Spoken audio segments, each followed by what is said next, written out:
encontrando Jesus no Velho Testamento. Esse é o desafio que a gente começa hoje, a gente voltar os nossos olhos para as Escrituras e começarmos a compreendê-las de uma maneira mais, digamos assim, mais dedicada e com as chaves corretas.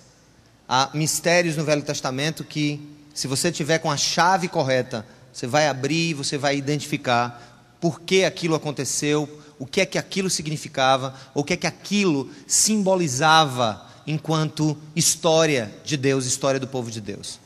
A gente sabe que na Bíblia Sagrada, que inicia-se no livro de Gênesis, indo até Malaquias, no Velho Testamento, e começando no livro de Mateus, o Evangelho, indo até Apocalipse, Novo Testamento, nós conseguimos observar uma linha que meio que é a linha mestra que liga esses dois momentos. Quando a gente entende a ligação desses dois momentos, e a gente os enxerga como um plano único de Deus, um plano da promessa de Deus, nas palavras do Dr. Walter Kaiser, que escreve muito sobre isso, sobre a questão da unidade da Bíblia, que vem sendo negada muitas vezes por alguns, digamos, teólogos mais liberais. Mas o que nós observamos é que a Bíblia é um complexo interligado, que tem sentido, tem razão de ser, tem começo, tem meio, tem fim. Ou seja, ela existe enquanto uma realidade integrada. Mas, desde o princípio, para a própria igreja primitiva, e nós vamos ler isso hoje, a questão da Bíblia como uma unidade, a questão do Velho Testamento como todo o arcabouço, todo o conjunto de promessas sobre a vinda do Messias, sobre a vinda de Jesus, os próprios discípulos, no primeiro momento, não compreendiam isso muito bem. E aí, como eles não compreendiam isso muito bem, nós também corremos o risco de não compreender isso muito bem. Eu costumo dizer o seguinte, que há dois exageros na análise dos livros do Velho Testamento. O Velho Testamento ele é visto às vezes de maneira muito extremada. Em um dos extremos, eu chamaria da esquerda, as pessoas dizem assim: bem, eu sou cristão, vivo no tempo da graça, Jesus, ele vem ao mundo e inicia o novo pacto, o Novo Testamento, eu não tenho que me debruçar sobre o Velho Testamento. O Velho Testamento é para judeu, porque os judeus ainda não receberam o Messias, então para eles não faz sentido o Novo Testamento, eles têm mesmo que estudar o Velho Testamento. Então, o primeiro excesso é esse, é de achar que porque nós somos cristãos, o Velho Testamento deve ser desconsiderado e deixado de lado, porque é complicado, tem muita morte, tem muita guerra, tem muito isso, tem muito aquilo. E aí a gente vem para o lado direito, para um outro extremo, que são as pessoas que olham para o Velho Testamento e dizem assim: não, nós temos que cumprir tintim por tintim do que está ali no Velho Testamento. Está vendo aí? Não tem todas essas festas que os judeus celebravam? Temos que celebrar as festas. Temos que realizar as festas, temos que, enfim, alguns até se vestem de maneira mais parecida com o povo judeu, outros guardam as cerimônias relacionadas à Páscoa judaica. E desse lado, o Velho Testamento, às vezes, para esse grupo, passa a determinar a vida das pessoas, e elas até esquecem o que o Novo Testamento diz sobre aquilo que eles acham que devem continuar guardando. E aqui, gente, eu não quero ser ofensivo com ninguém, eu apenas quero trazer um ponto de vista que eu entendo ser um ponto de vista integrativo. Eu não preciso ir para a esquerda e dizer que o Velho Testamento não serve para mim, porque eu sou cristão, mas eu não posso ir para a direita e dizer que do Velho Testamento eu tenho que fazer tudo, aproveitar tudo, realizar tudo daquela maneira. Por que não? Porque nós vemos, por exemplo, na carta aos Hebreus, que está no Novo Testamento, que está sendo dito que muito do que era feito no Velho Testamento era uma sombra de uma realidade que haveria de acontecer. Vamos entrar um pouco na história do mito da caverna ali de Platão, né? Então aquela ideia do cara estar ali, dentro de uma caverna, e ele vê o mundo lá fora em sombras. e aquelas sombras ofuscam, né? Então ele tem uma realidade diferente, porque o cara passou a vida na caverna, então ele está vendo aquelas sombras, e se usa até isso para se dar vazão à ideia do ideal filosófico. O cara então resolve pular o muro e ver a vida como ela é. É mais ou menos assim. O Velho Testamento, em muitos pontos, são sombras que passam pela luz que a gente enxerga de dentro da caverna. Não é algo que está delimitado na sua realidade, não é a realidade em si, é a sombra da realidade. E o novo, então, nos traz o quê? Na perspectiva de Jesus, a gente começa a olhar para o Velho Testamento com os olhos claros, com os olhos de uma interpretação. É como se Jesus nos desse uma chave. Tem muita gente atrás de chave aí nos cultos, né? Deus deu uma chave disso, daquilo. Na próxima vez que você for para um culto de fogo, você diz assim: Deus, me dá a chave da interpretação do Antigo Testamento. E essa chave se chama Jesus. Amém? Jesus é a chave para a compreensão do Velho Testamento. Então, nós vamos ler uma passagem aqui que mostra muito claramente que Jesus estava preocupadíssimo com que os discípulos entendessem o que dele havia sido dito no Velho Testamento. Preparados? Preparados, gente? Sim ou não? Vou fazer uma promessa. Levanta a mão assim para o céu, todo mundo. Diga: Senhor, eu prometo que não vou dormir. E se alguém dormir do meu lado, eu vou cutucar. Se eu conhecer, se eu não conhecer, eu vou cutucar também. Vamos lá. Então a gente vai abrir uma passagem no Novo para entender, começar a lançar luzes sobre o velho. Olha que coisa interessante. Essa passagem aconteceu quando Jesus ressuscitou, e aí ele apareceu várias vezes. Jesus apareceu durante muitos dias, muitas semanas, para várias pessoas que foram testemunhas oculares da sua ressurreição. E um desses grupos era um grupo de discípulos. Não eram os apóstolos mais chegados, eram discípulos. Era gente que estava no grupo do que os estudiosos dizem que Jesus andava com um grupo de 120 pessoas, das quais havia 70 que ele mandou 2 a 2. Dentre esses 70 havia os 12 apóstolos. Dentro dos 12 tinham os 3 mais chegados a ele, Pedro, Tiago e João. E dentre os 3 havia o amigo do peito, que era João. Então Jesus, ele passeou por 3 grupos: o grupo da amizade íntima, o grupo dos melhores amigos, o grupo dos amigos chegados, os 12, depois o grupo dos 70, que eram os enviados, e o grupo dos 120, que eram aqueles que se reuniram. Inclusive dentro dos 120 estava Santa Maria e outras santas mulheres daquela época, compunham esses 120. Então Jesus aparece para um grupo desses 120 e no exato dia da sua ressurreição, no domingo. Jesus ele ressuscita e ele encontra um grupo que estava caminhando em direção a uma cidade chamada Emaús. E aí a gente abre o Evangelho de Lucas, São Lucas, capítulo 24. Vamos lá abrir as nossas Bíblias. Não deixe abrir a Bíblia, porque aqui a gente prega a Bíblia. Vamos lá. Naquele mesmo dia, que dia? Dia da ressurreição. 2 deles estavam indo para um povoado chamado Emaús, a 11 quilômetros de Jerusalém. No caminho, conversavam a respeito de tudo o que havia acontecido.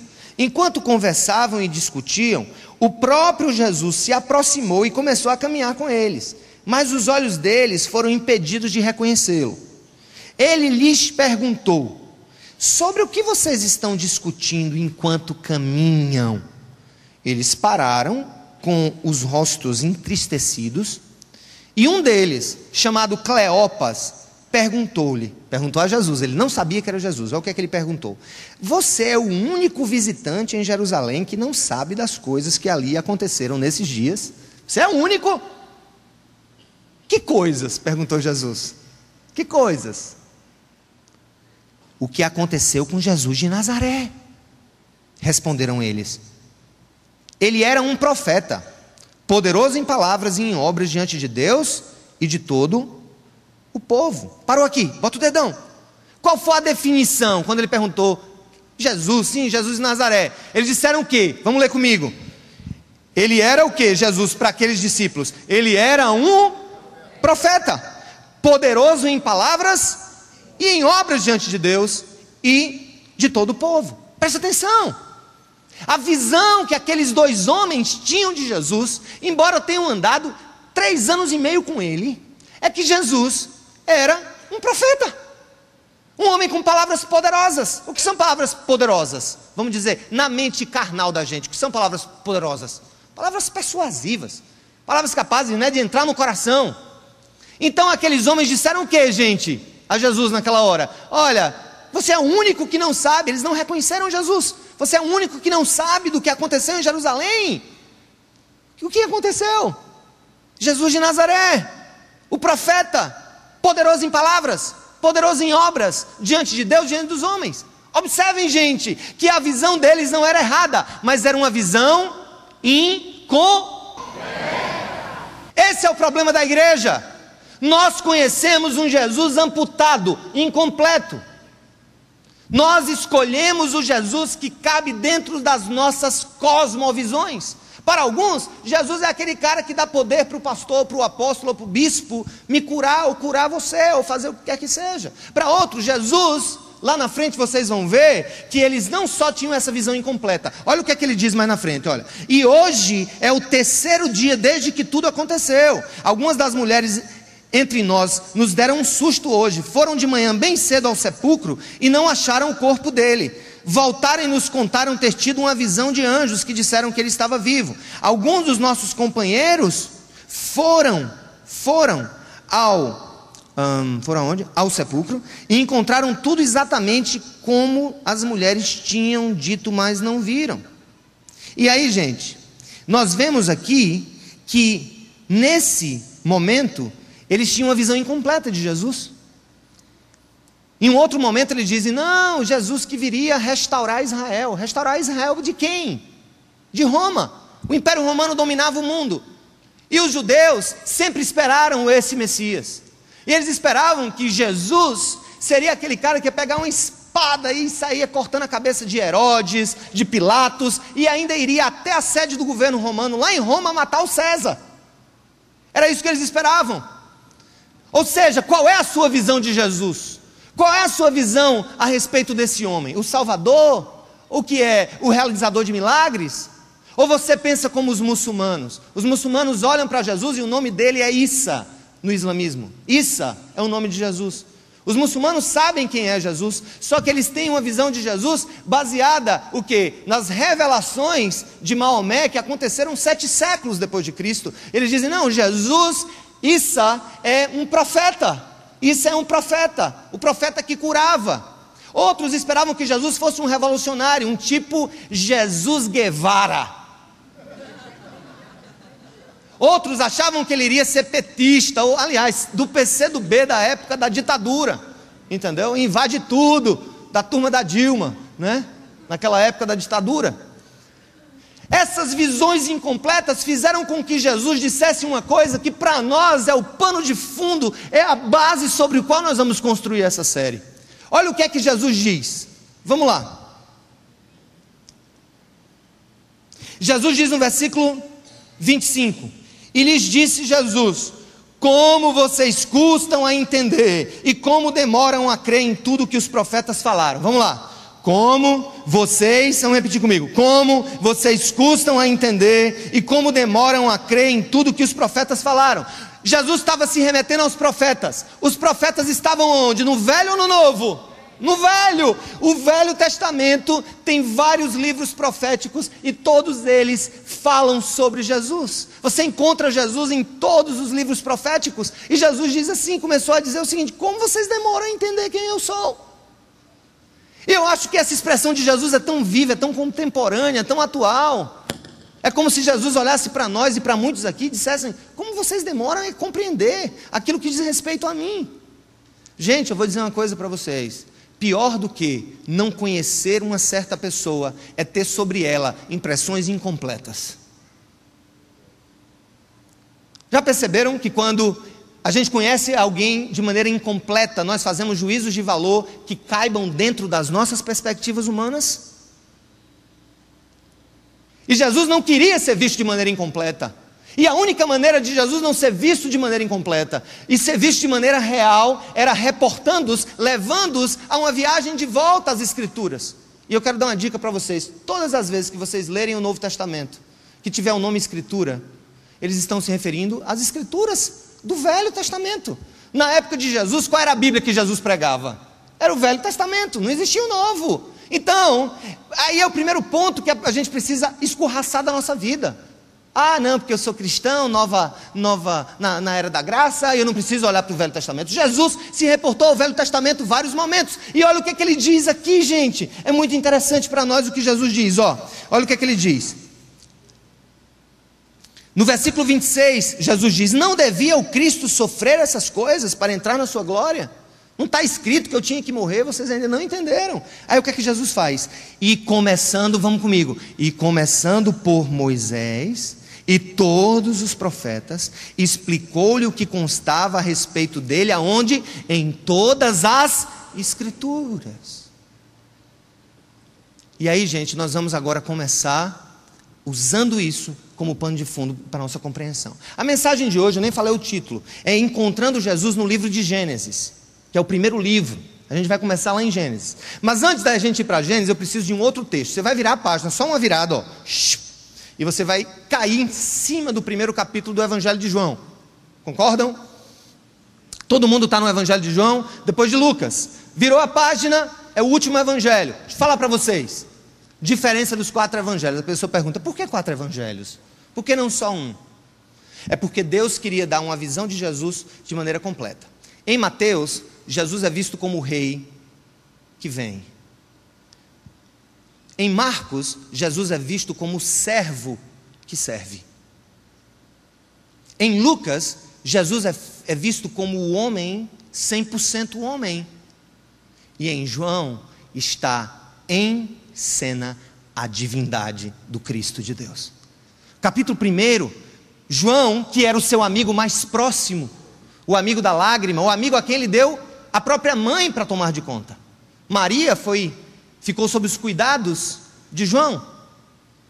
Certamente na época que Jesus foi crucificado, José já não vivia. Não há nenhuma menção de José nos momentos do ministério de Jesus. Inclusive alguns dizem que José era muito mais velho do que Maria.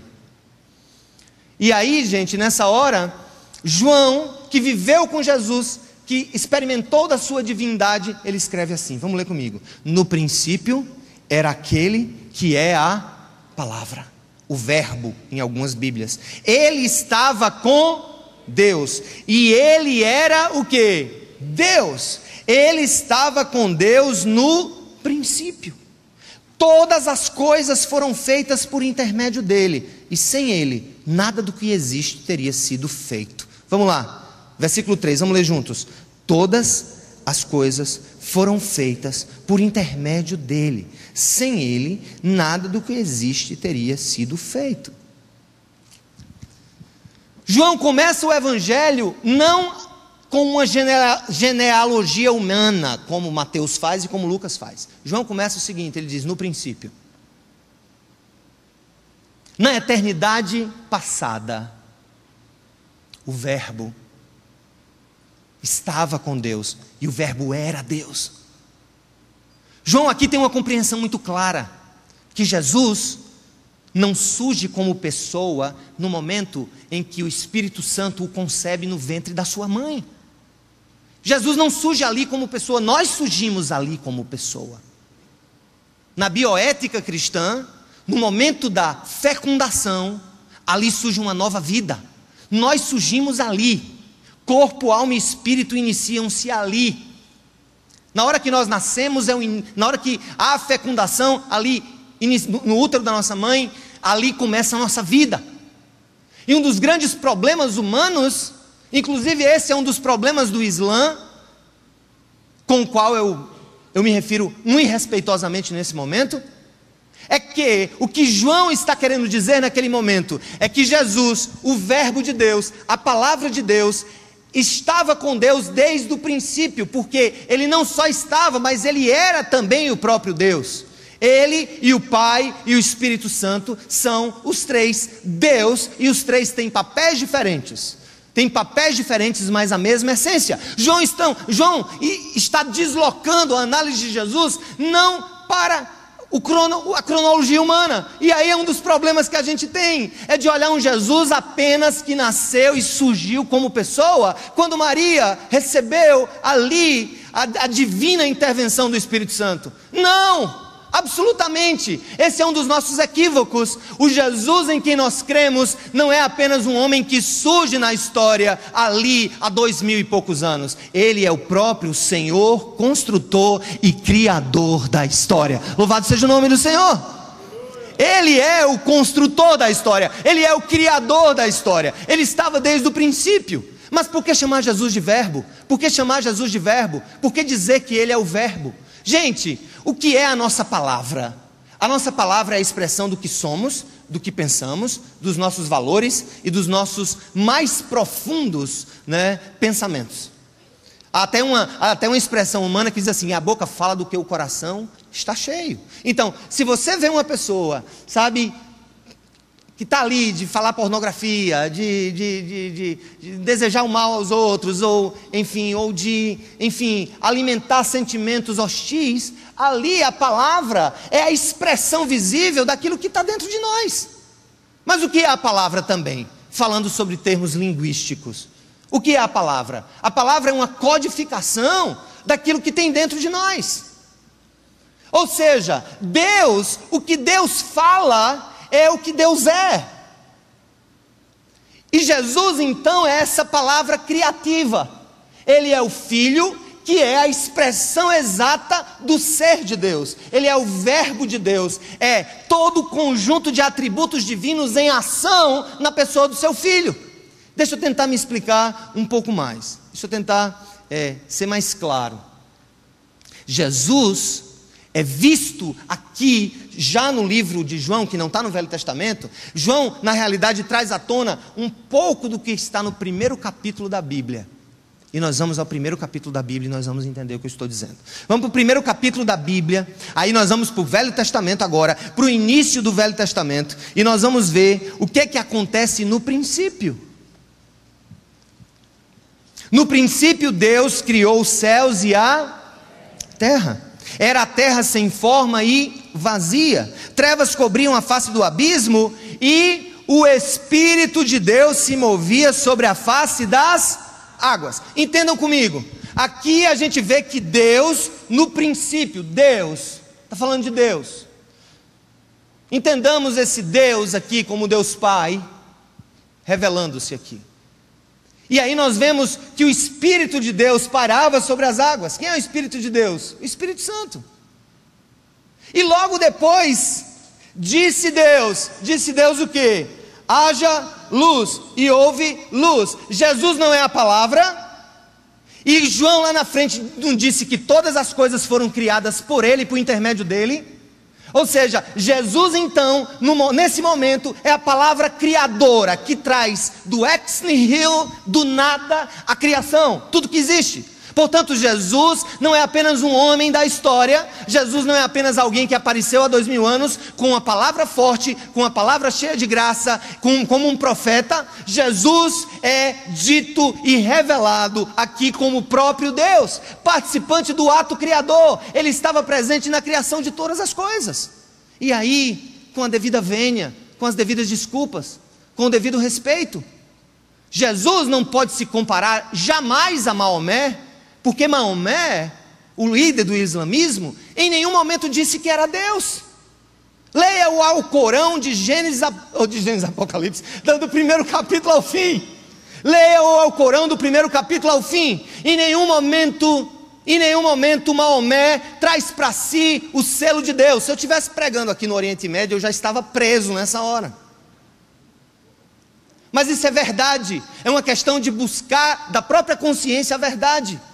Se você conseguir, por amor, convencer um muçulmano a entender que em nenhum momento Maomé disse ser Deus, mas que o próprio Jesus invocou para si a divindade, você observa que Maomé, Buda, Zoroastro, todos os grandes líderes das religiões do mundo, nenhum deles afirmou ser Deus, mas Jesus é o verbo de Deus, a palavra de Deus, que não surge no Novo Testamento, que está presente na criação de todas as coisas, porque Ele é o alfa e o ômega. Louvado seja o nome do Senhor. Você pode louvar ao Senhor, você pode dar uma palavra ao Senhor, aleluia.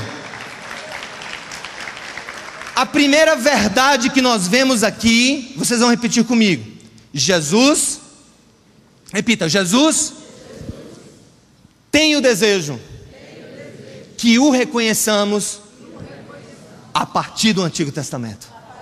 Não foi isso que ele fez com os discípulos? Ele não discorreu sobre os profetas, sobre os salmos e sobre Moisés? Moisés, o escritor dos 5 primeiros livros, Gênesis, Êxodo, Levítico, Números e Deuteronômio. Moisés escreveu. Aí vem os livros históricos, onde as profecias começam a ser dadas, e os livros proféticos, que são a profecia propriamente dita. E os salmos envolvem todas as escrituras relacionadas enfim, a poesia, a sapiência hebraica. E nós estamos aqui, gente, diante desse fato. A primeira coisa que eu tenho que entender: Deus quer que eu o entenda a partir da revelação do Velho Testamento. Porque Jesus vai passar a ser, não para mim, alguém que na história, e tem gente que ainda chega na Páscoa e fica torcendo para que Pedro não só arranque a orelha do soldado, mas que Pedro mate o soldado e livre Jesus. Quantas vezes a gente não se pega ali diante do tribunal de Pilatos? Vai, Pilatos, libera ele. A gente já sabe que ele vai ser condenado, mas toda vez que a gente assiste o filme, libera ele, Senhor. Libera, não deixa que o teu filho morra. Ora, se o Filho de Deus não tivesse morrido, nós não estávamos aqui. Eu vou falar sobre isso daqui a pouco. Mas uma coisa real: Jesus não é um ser que entra na história, gente, ali em Maria. Jesus é um ser pré-existente, que encarna na forma humana, e na forma humana ele morre em nosso lugar. Eu vou falar disso daqui a pouco também. Mas olha, gente, a segunda verdade, só são 3, eu já falei a primeira, já está já acabando. A primeira é que, vamos repetir comigo: Jesus deseja que o reconheçamos no Antigo Testamento. Vamos lá. Jesus deseja que o reconheçamos no Antigo Testamento, como ele desejou aquilo para os discípulos. E segundo, Jesus é o próprio Criador falado em Gênesis capítulo 1. Ele estava ali. Ele estava ali idealizando, ele estava ali formulando, ele estava ali sendo a palavra criativa, a força criativa, a palavra que trouxe à existência tudo que não existe. Aí você diz: o que é que isso tem a ver com a minha vida? Eu vou te dizer agora. Sabe o que é que isso tem a ver com a tua vida? Eu vou dizer o que é que isso tem com a tua vida. Isso tem com a tua vida que, se Jesus é o próprio Criador do cosmos, o que são os problemas e as situações da nossa vida diante do poder de um Deus como Ele? O que são os nossos desafios, as nossas lutas diante de um Deus com poder como o dele? O que são as nossas angústias? O que são os nossos escombros diante de um Deus que é criador de todas as coisas? Gente, Jesus é aqui não apenas aquele que aparece com uma grande palavra como um bom profeta. Ele é o próprio Deus encarnado, Criador dos céus e da terra, o Todo-Poderoso, Deus vivo, Alfa e Ômega, princípio e fim, o Cordeiro de Deus que tira o pecado do mundo, a rosa de Saron, a nossa vida, a essência da vida, a água da vida, o pão da vida. Ele é todas essas coisas. Gente, Jesus, esse Deus criador de todas as coisas, o que mais me encanta é que Ele está também no meio de nós.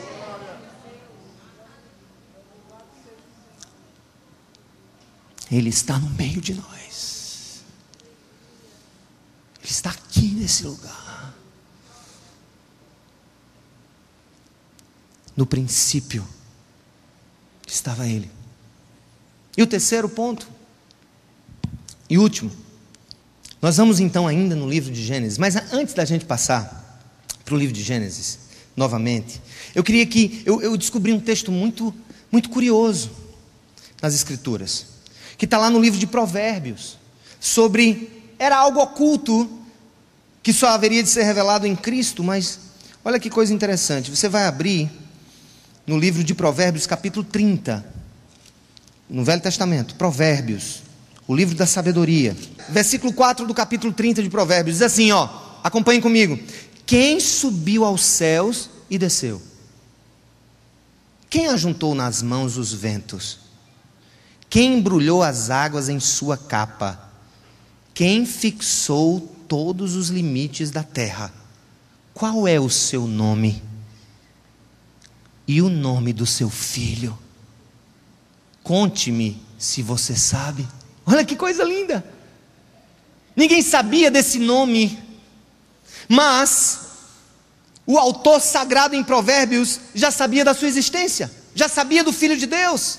O Filho de Deus não tinha nascido, mas ele disse: qual o seu nome? Qual o nome do seu filho? Conte-me se você sabe. Gente, quando eu vejo essa palavra, que ele junta os ventos nas suas mãos, eu me lembrei de um filme agora, Aconteceu há poucos dias no Texas, especialmente na cidade de Dallas, na metrópole ali, Dallas-Fort Worth. E eu estava com o pastor Ed Stetzer, acho que há uns 10 dias, 15 dias, quando ele estava aqui, e ele acabara de receber um vídeo, naquela hora, de um tornado que estava arrasando Dallas.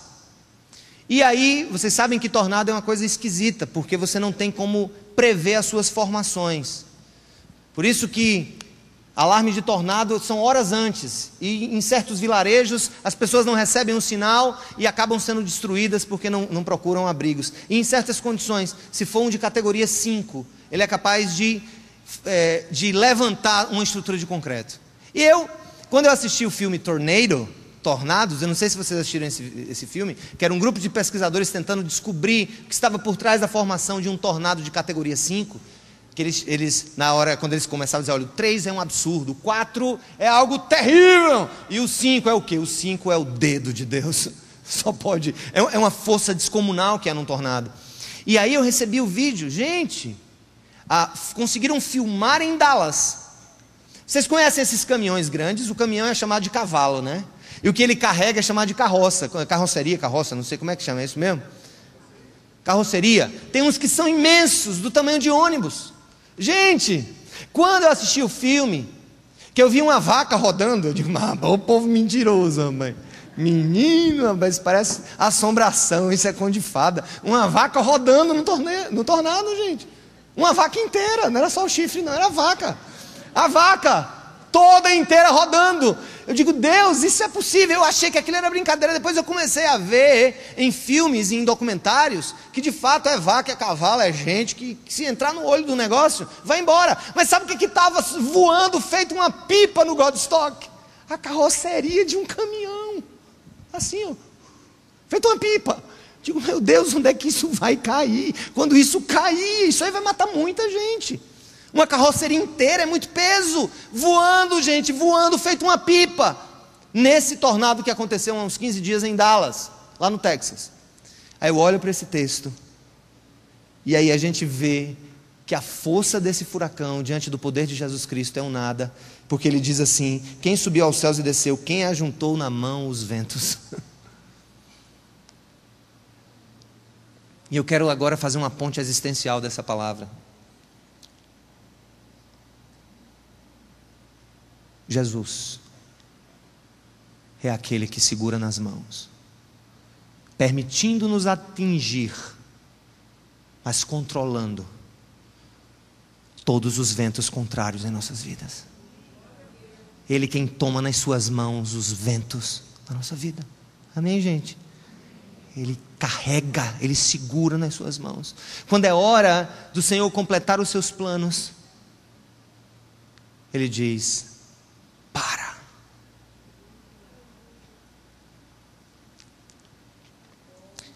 Ele é o próprio Criador no livro de Gênesis. Mas por fim, eu quero que vocês abram agora Gênesis 1, Gênesis 3, e aí a gente vai acabando. Gênesis 3, versículo 14 e 15. Antes de eu falar aqui, eu queria só dar um esclarecimento para vocês. Deus criou o homem com todo amor, com toda graça, para se relacionar com Ele, em um laço de comunhão. Agora nós somos terríveis. A criação, gente, é uma perfeita obra de arte. E nós jogamos uma lata de piche em cima dessa obra. Todas as vezes que eu peco, escuta, por um momento escuta o que Deus está querendo te dizer. Todas as vezes que eu peco contra Deus, é como se eu pegasse uma lata de piche e jogasse em uma obra de arte. Quando Deus cria o homem e estabelece um limite mínimo do seu agir, Ele disse, vocês veem todo esse jardim? Tudo isso é vosso. Comam de tudo, dominem sobre todas as coisas, façam ciência, façam tudo. Agora, dessa árvore, não tomem nada, não comam do fruto dessa única árvore, no centro do jardim, lá no centro, um lugar difícil, Jesus não botou perto deles, colocou no centro.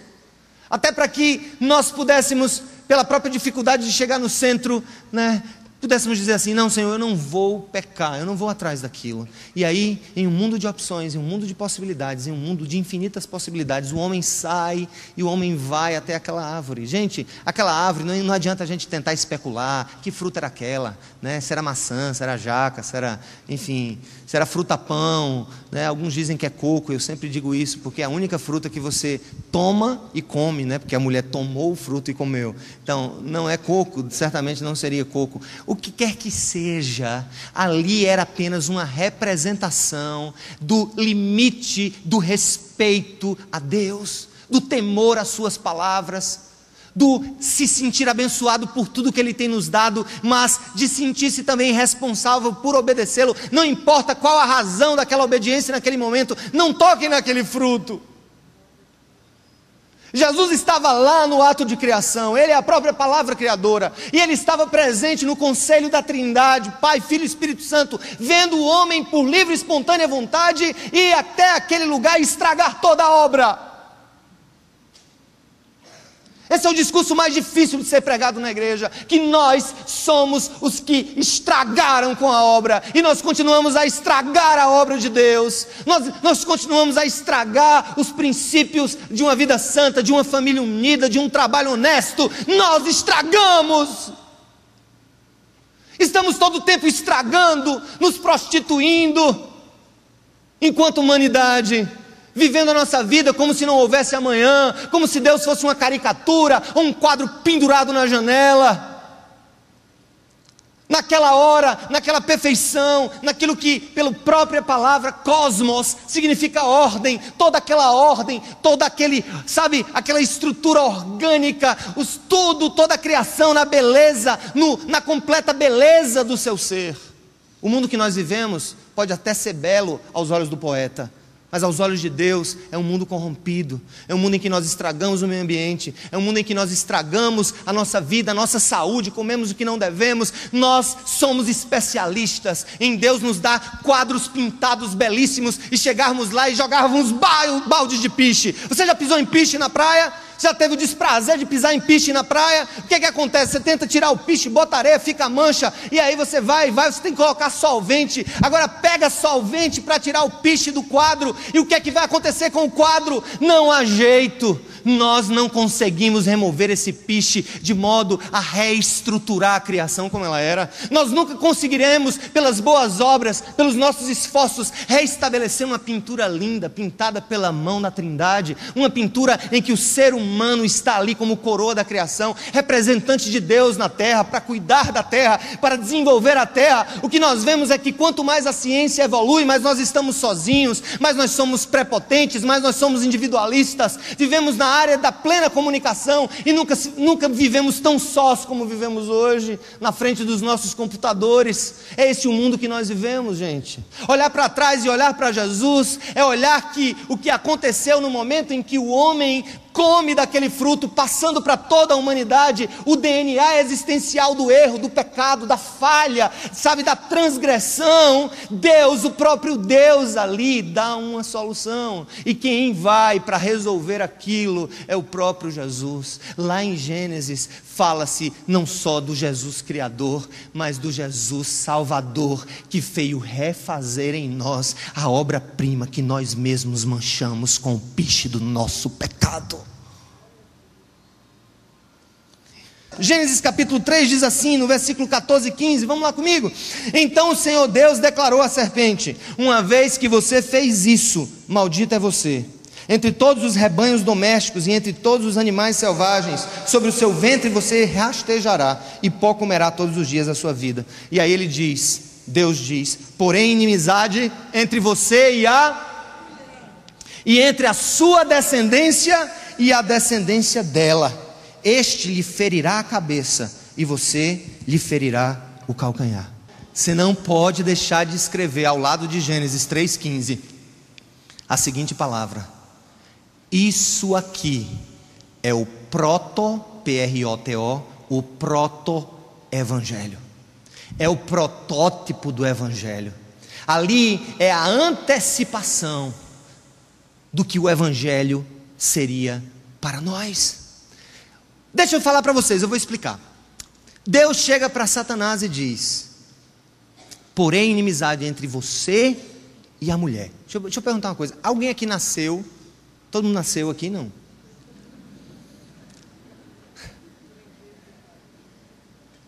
Alguém nasceu aqui de mulher? Quem nasceu de mulher aqui? Tem gente que parece que esqueceu, né? Ah, meu filho. Sua família pode até ter dito que você foi um aborto de uma jumenta, mas você nasceu de uma mulher. Não tem esses ditados, né? Você é um aborto de uma jumenta, não sei o quê. Escuta, mas não. Todos nós nascemos de um ventre. Todos. Não é verdade? E Deus diz assim: eu porém inimizade entre você e a mulher. Por quê? Porque a mulher aqui está representando o quê? Aquela que dá a luz. Aquela de quem nós todos nascemos. Por isso, para as feministas de plantão, que acham que o cristianismo é uma fé machista, a mulher aqui é citada como representante da humanidade. Se anime muito não.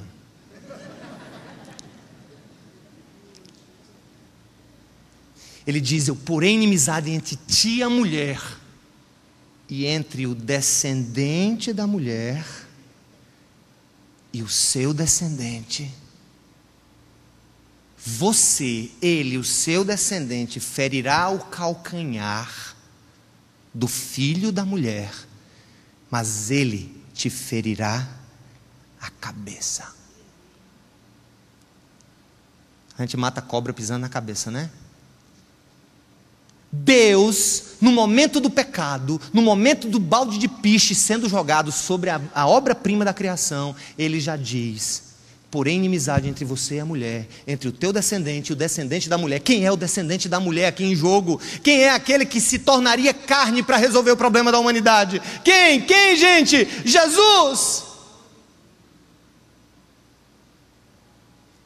Jesus viria ali profetizado, a primeira profecia sobre ele. Ele então em Gênesis, já que o tema da mensagem hoje é encontrando Jesus em Gênesis, ele é não só o Criador, mas ele é também o Salvador prometido. Observa, gente, que aí eu fiquei pensando, a serpente lhe ferirá o calcanhar.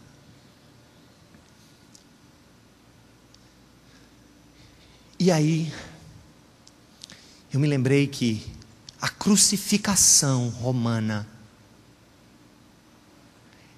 era a morte mais terrível que a humanidade já experimentou. Enforcamento? Os decapitados que iam para a forca? Mas a crucificação era um processo terrível de morte lenta. E o Criador da humanidade, que liberalmente, no conselho da Trindade Santa, diz: eu obedeço à ordem do Pai, embora sendo Deus, e houve um consentimento, Jesus então sai do seu estado criador e eterno para um estado de servo, a viver as nossas realidades. Gente, isso é a coisa mais louca que pode existir. Isso é a coisa mais sem sentido. Talvez tenha alguém que está me ouvindo e diz: esse se virou, foi doido, depois que quebrou o pescoço, ficou pneu. Escuta, é a coisa mais incrível, mais sobrenatural que pode existir. O maior dos milagres, a maior das dádivas, o Criador eterno, o Criador que ninguém poderia conter, ninguém poderia de alguma maneira, definir, delimitar a sua força, a sua graça, o seu poder. Ele resolve, o Filho, a palavra, o verbo, o Logos para os gregos, o Logos de Deus, a palavra de Deus. Então o Filho se faz carne para resolver um problema meu e para resolver um problema seu, para resolver um problema nosso, um problema que foi criado em Gênesis e de maneira imediata já foi, através do proto-evangelho que vocês anunciaram, a solução já foi iniciada. Gente, toda a Bíblia gira em torno do cumprimento de Gênesis capítulo 3, versículo 5, onde o descendente da mulher iria esmagar a cabeça da serpente, mas não de maneira gratuita, não sem dor, não sem renúncia, porque o pecado do Éden foi cometido por prazer, mas a salvação da cruz foi realizada na dor. Deus, Ele, em razão daquele prazer momentâneo em que o homem e a mulher resolvem desobedecê-lo, o prazer produziu a morte do próprio Filho de Deus. Gente, não, olha, entendam isso que eu vou dizer. Eu não sei se você é humanista, eu não sei se você é ateu, se você é agnóstico, se você é muçulmano. Eu soube que tem alguns muçulmanos que nos visitam de vez em quando, que sejam muito bem-vindos. Mas eu vou dizer uma coisa para todos os que estão aqui nos ouvindo. Gente, esse ato do Senhor ali, esse ato do Senhor, de Jesus ali, foi para resolver um problema nosso. O Evangelho é profetizado ali em Gênesis 3,15. E o Jesus que queria que todos entendessem as Escrituras, a começar por Moisés, é para falar para o seu próprio povo que ele estava presente, alegremente presente no ato da criação, mas que o nosso pecado foi resolvido com a tristeza da Trindade. Deixa eu dizer uma coisa para você, jovem, me escute. Você que vem arrastado pelos seus pais para a igreja, escute. Deus tem tentado falar com você de várias maneiras. Abra os olhos. O que você está fazendo do seu corpo? O que você está fazendo da sua vida? Não pensem que eu estou falando de religião, de legalismo. Eu estou falando do amor de um Deus tremendo, poderoso, Criador, Senhor, Alfa, Ômega, princípio e fim, o Cordeiro de Deus, a raiz de Davi, o leão da tribo de Judá, aquele que se personifica, que encarna na figura de um homem para, naquela cruz, expiar, pagar todo o mal que nós cometemos a cada dia, contra nós mesmos, contra o nosso próximo e contra o Senhor.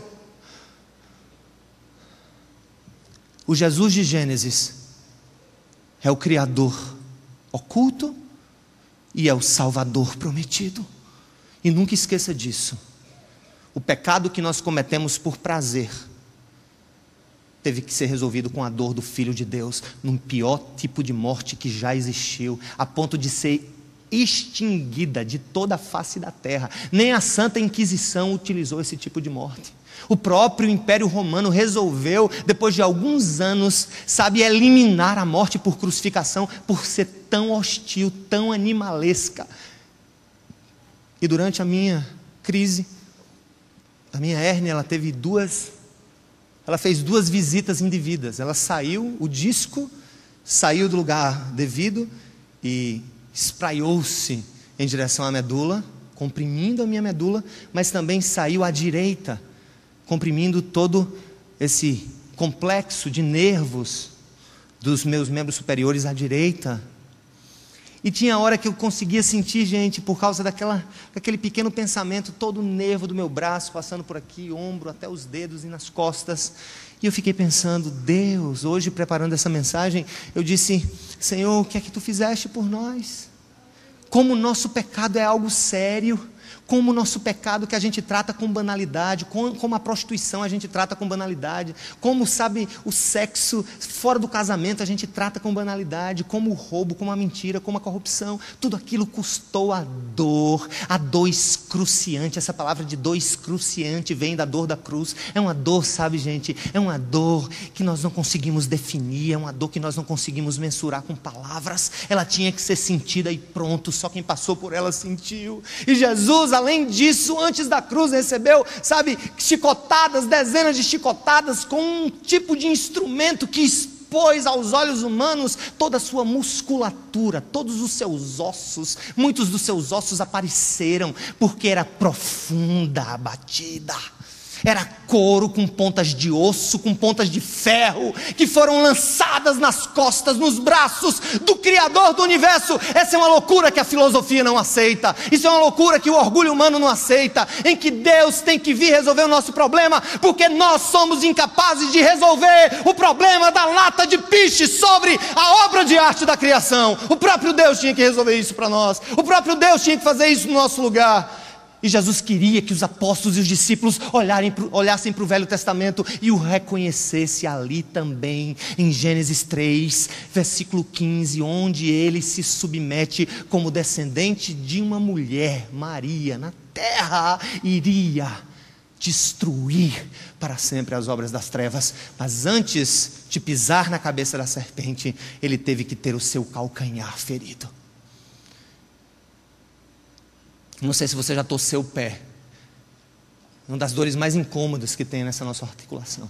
Agora imaginem, depois de dezenas de chicotadas, você ir para uma cruz e ser traspassado de um lado a outro, de um pé para o outro, de um tornozelo para o outro, de um calcanhar para o outro, com pregos deste tamanho. Quando eu brinco com o pecado, eu brinco com essa cruz. Eu cuspo no rosto do meu Senhor. Quando eu não dou ouvidos à sua voz, eu cuspo no rosto do meu Senhor.